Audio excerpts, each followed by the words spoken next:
지난 시간 살펴본 것처럼 진리는 선포하는 것입니다. 참된 그리스도인들은 성경이 진리이심을 믿고 진리의 성경만을 선포합니다. 이번 시간과 다음 시간 우리가 성경의 진리를 전해야 하는 이유에 대해 함께 살펴보고자 합니다. 총 10가지의 이유가 있습니다. 첫 번째, 성경의 진리는 강력하고 영원하기 때문입니다. 성경만큼 강력하고 영원한 것은 세상에 존재하지 않습니다. 성경은 다름 아닌 하나님의 작품이기 때문입니다. 사단이 시대를 사용하는 방법은 유행, 즉 트렌드입니다. 요즘 시대는 성경을 한물간 구닥다리로 취급하고는 합니다. 고리타분한 것으로 여깁니다. 성경을 이렇게 생각하게끔 하는 것, 이것이 바로 사단의 전략입니다. 성경은 사단의 어떤 전략과 공격에도 절대 사라지지 않습니다. 신은 죽었다고 외쳤던 니체는 이미 예전에 죽었지만 하나님의 말씀은 여전히 영이요 생명으로 역사하고 계십니다. 두 번째, 성경은 구원의 좋은 소식이기 때문입니다. 성경은 다른 여타 종교의 경전들과 확실하게 다릅니다. 성경만이 확실한 해답을 제시하시기 때문입니다.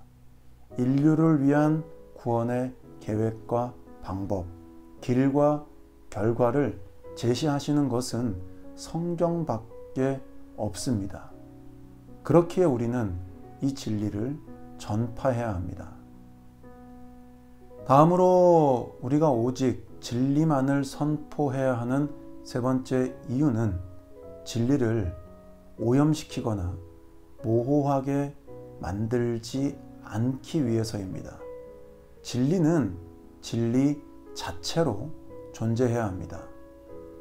물론 때때로 우리는 우리의 생각이나 경험, 또 시대적 풍조 같은 것을 이용하여서 진리를 더욱 효과적으로 전할 수도 있습니다. 하지만 이러한 것들은 진리를 가리울 때가 훨씬 더 많다는 것을 기억해야 합니다. 부흥회를 하시는 강사 목사님 한 분이 계셨답니다. 그분은 오직 말씀 중심으로 부흥회를 하는 것으로 잘 알려져서 좋아하는 분들도 있었고 좀 딱딱한 그 스타일에 힘들어하는 분들도 있었답니다. 그래도 그분은 오직 말씀만을 전하기 위해 말씀 중심의 부흥회를 했습니다. 그러던 중 한 교회에서 일주일간 부흥회를 진행하게 되었는데 일주일 내내 한 성도님이 그렇게 은혜를 받으시는 게 눈에 들어왔답니다. 말씀을 일주일 내내 들으면서 눈물을 흘리고 기쁨으로 말씀을 받는 그 모습에 목사님은 힘을 얻어서 더 열심히 말씀을 전하셨습니다. 부흥회를 마치고 그 성도님이 목사님을 꼭 한번 뵙기 원한다는 소식을 듣고 그분을 만났습니다. 일주일 동안 은혜를 받으시는 모습이 큰 감동과 도전이 되었다는 목사님의 마음을 전했습니다. 그랬더니 그 성도님도 부흥회가 너무 자기가 좋았다고 대답을 하시더랍니다. 강사 목사님은 그 좋았던 부분이 궁금해졌습니다. 그 부분을 더욱 열심히 준비해서 다음 부흥회 때는 다른 분들에게 또 말씀을 전해야겠다는 생각이 들었습니다. 그래서 그 성도님께 무엇이 그렇게 좋았냐고 물어봤는데 성도님이 대답하시기를 강사 목사님이 돌아가신 형님하고 너무 닮아서 일주일 내내 형님을 다시 뵌 것 같은 기쁨에 너무 좋았다고 대답을 하시더랍니다. 말씀이 아닌 본인의 외모에 은혜를 받았다는 사실에 적잖은 충격을 목사님은 받았지만 마음을 다스리고 정말 감사한 일인데 그것 말고 말씀 중에는 혹시 좋은 것이 없었냐고 물어보았더니 그분이 대답하기를 목사님 얼굴 보며 형님을 추억하느라 말씀은 하나도 기억이 안 난다고 하시더랍니다. 그 말을 듣고 얼굴 생김새도 말씀 전하는데 방해가 될 수 있다는 깨달음을 얻으셨다는 이야기가 있는데 우리들도 사실은 마찬가지입니다. 말씀보다는 재미있는 예와 흥미로운 이야기가 더 기억이 잘 나는 것이 우리의 현실이기에 우리는 우리의 생각이나 경험 같은 것들을 사용할 때 정말 조심하고 신중해야 합니다.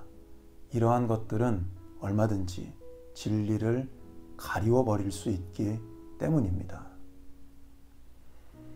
네 번째, 하나님의 권위가 우리를 온전히 다스리게 하시기 위해 우리는 진리만을 전파해야 합니다. 성경은 분명히 우리의 주인이 누구이신지를 일깨워 주십니다. 우리는 말씀을 통해 우리가 어떤 권위 아래 있는지, 우리를 지배하시는 분이 누구이신지를 깨닫게 됩니다. 다섯 번째, 교회의 머리가 주님이시기 때문에 우리는 진리만을 전해야 합니다. 우리가 진리를 전해야 하는 이유는 교회에 대한 주님의 통치권을 확립하기 위해서입니다. 교회의 역사 가운데 교회의 머리가 주님이심에도 이 진리는 정말 많은 공격을 받았고 이 진리를 지키다가 실제로 많은 그리스도인들이 목숨을 잃기도 했습니다. 사단은 교회의 머리가 주님이 되시는 것을 원치 않습니다. 그래야 교회는 이름뿐인 껍데기가 되든지 무너지기 때문입니다. 하지만 누가 뭐라고 해도 교회의 머리는 주님이십니다. 주님의 말씀이 교회를 통치하시고 다스리실 때 교회는 주님 머리 되신 증거를 나타내게 됩니다. 우리가 진리만을 전해야 하는 이 5가지 이유를 가슴에 새기시기를 바랍니다. 그 무엇보다도 강력하고 영원한 말씀, 구원의 좋은 소식이 담겨 있는 말씀, 가장 확실하고 명료한 진리의 말씀, 우리가 누구의 권위 아래 있는지를 일깨워 주시는 교회의 머리이자 주인이 누구이신지를 확증하시는 진리의 말씀만을 전하는 우리 모두가 되시기를 바랍니다. 그렇게 참된 그리스도인의 모습을 오늘도 이루어가며 하나님께만 영광 돌려드리는 우리 모두가 되시기를 간절히 축복합니다.